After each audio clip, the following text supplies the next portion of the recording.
Hello everyone, কেমন আছো সবাই? আজকে আমরা ক্লাস 3 পেজ নাম্বার 73 পড়ব। ওসমানস ভিলেজ লাইফ মানে ওসমানের গ্রামের জীবন। তো চলো আমরা প্রতি ক্লাসের মতো ওয়ার্ড মিনিং গুলো পড়ে নেই। ম্যাথ, ম্যাথ মানে মেলাও, মানে মিলিয়ে দেখবা। ওয়ার্ডস, শব্দগুলো। সিমিলার, একই রকম অথবা সদৃশ্য। মিনিং, অর্থ। কলাম মানে স্তম্ভ। পেয়ার ওয়ার্ক, জোড়ায় কাজ। রিড মানে পড়ো। টেক্সট মানে পাঠ বা লেখা। এগেইন মানে আবার। লার্ন মানে শেখা। বিউটিফুল মানে সুন্দর। সাপোর্ট মানে সহায়তা বা সমর্থন করা। ওকে, হেল্প মানে সাহায্য করা। রাইজ মানে ওঠা। ব্রেকফাস্ট সকালের খাবার। প্রিটি সুন্দর বা চমৎকার। স্টাডি পড়াশোনা করা। মর্নিং সকাল। মিল খাবার বা আহার। রাইট মানে লেখো। প্যারাগ্রাফ মানে অনুচ্ছেদ। ভিলেজ মানে গ্রাম। লাইফ মানে জীবন। নেম মানে নাম। ওয়্যার মানে কোথায়। হাউ মানে কেমন। আর স্পেন্ড মানে ব্যয় করা। টাইম মানে সময়। তো যারা আমার সাথে আজকে প্র্যাকটিস করছো তাদের অনেক ধন্যবাদ। আজকে ওয়ার্ড উইনিং এর তোমার বিশেষ একটা কাজ আছে, তোমরা ক্লাসে দেখতে পাবা। দেখো, সিতে বলছে ম্যাথ, ম্যাথ মানে হলো মেলাও। দা ওয়ার্ডস শব্দগুলো মেলাইতে বলছে। ইন কলাম এ, এই যে কলাম এ, এইখানকার শব্দ মিলাইতে বলছে। উইথ মানে সাথে, কার সাথে? দ্য ওয়ার্ডস অফ সিমিলার মানে একই রকম শব্দগুলো।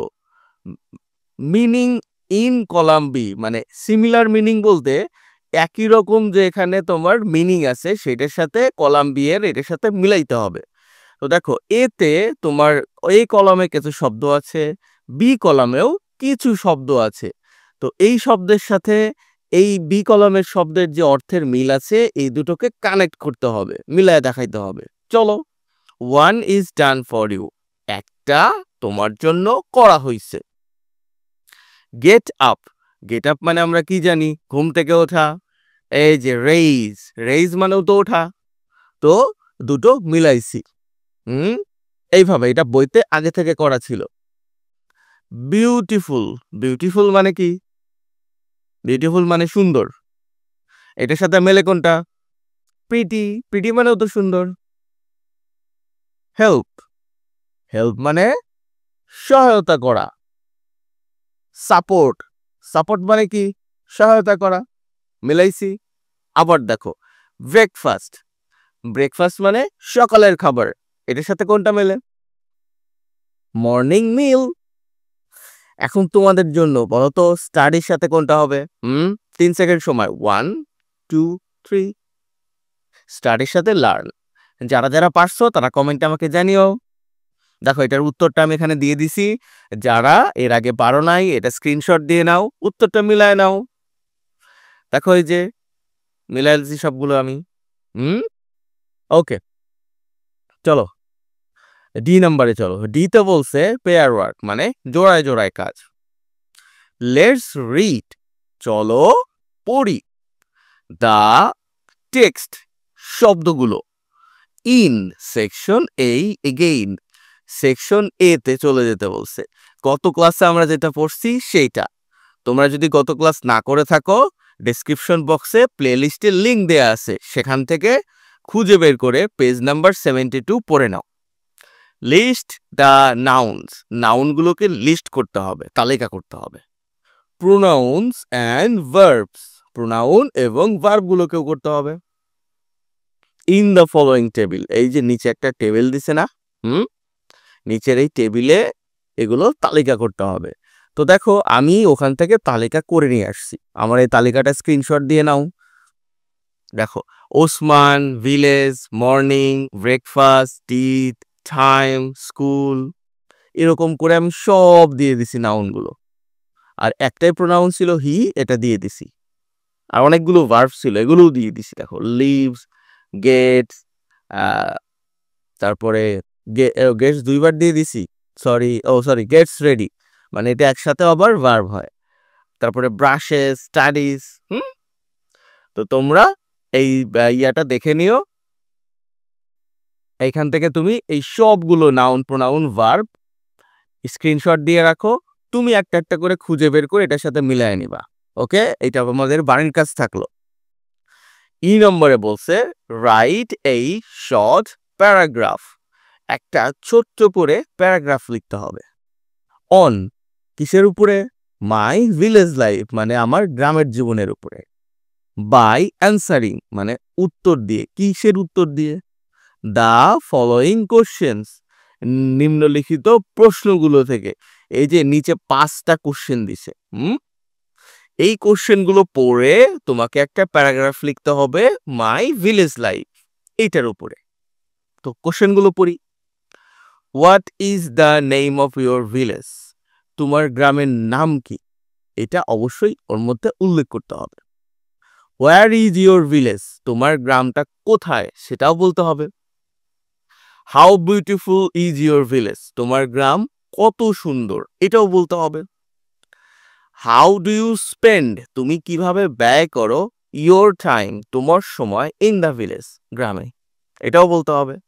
Do you love your village, তুমি কি তোমার গ্রাম পছন্দ করো, এটাও বলতে হবে। তো চলো আমি এটার উত্তর দিয়ে দিছি, তুমি জাস্ট এটা স্ক্রিনশট দিয়ে নাও। আর তুমি এইটা নিয়ে এটার সাথে মিল করে তোমার গ্রামেরটা লিখবা। ওকে, যেমন ধরো the name of my village is Gopalpur, আমার গ্রামের নাম গোপালপুর। তোমার গ্রামের নাম হয়তো ভিন্ন কিছু, তখন তুমি সেটা লিখবা। ওকে, ইট ইজ ইন সিরাজগঞ্জ, আমার গ্রাম সিরাজগঞ্জ জেলায়। তোমারটা দিবা, আবার তোমার ধরো গ্রামটা হলো ধরো বরিশাল অথবা ধরো পটুয়াখালী, তুমি আবার সেখানে সিরাজগঞ্জ বসায় দিও না। ওকে, এটা মনে রাখবা। এছাড়া বাদবাকি যেটা আছে এটা তুমি মিল করে লিখতে পারো, যেমন my village is very beautiful, এটা এরকমই থাকতে পারে। দেয়ার আর গ্রিন টিজ, সেখানে সবুজ গাছ আছে, বার্ডস আছে, অ্যান্ড ওপেন ফিল্ড আছে। যদি তোমার বাড়ি চট্টগ্রাম হয় তাহলে তুমি বলতে পারো পাহাড় আছে, হিল ট্র্যাকস আছে। আবার যদি কক্সবাজার হয় তাহলে বলতে পারো সমুদ্র সৈকত আছে, সি বিচ আছে। এটা ডিপেন্ড করে তোমার উপরে। I play with my friends, আমি আমার বন্ধুদের সাথে খেলি, সবাই খেলে। গো ফিশিং, মাছ ধরতে যাই। অ্যান্ড ভিজিট দ্য ফিল্ডস, এবং মাঠগুলো ঘুরে ঘুরে দেখি। আই অলসো রিড বুকস, আমি বইও পড়ি। অ্যান্ড হেল্প মাই ফ্যামিলি, এবং আমার পরিবারকে সহায়তা করি। I love my village very much, আমি আমার গ্রামকে অনেক পছন্দ করি। ইট ইজ এই হ্যাপি প্লেস ফর মি, এটা আমার জন্য আনন্দের জায়গা। তো তোমরা প্রথম 2 লাইন নিজেদের মতো করে দিয়ে এই এই বাদ বাকি সবগুলো এখান থেকে বসিয়ে দিতে পারো। ওকে, আর যদি চাও নিজের মতো করে লিখবা সেটাও করতে পারো, তবে অবশ্যই লেখার পরে তোমার আম্মুকে দেখাবা অথবা তোমার টিচারকে দেখাবা। ঠিক আছে, তো ভালো থেকো সবাই। ভিডিও ভালো লাগলে লাইক দিয়ে দাও।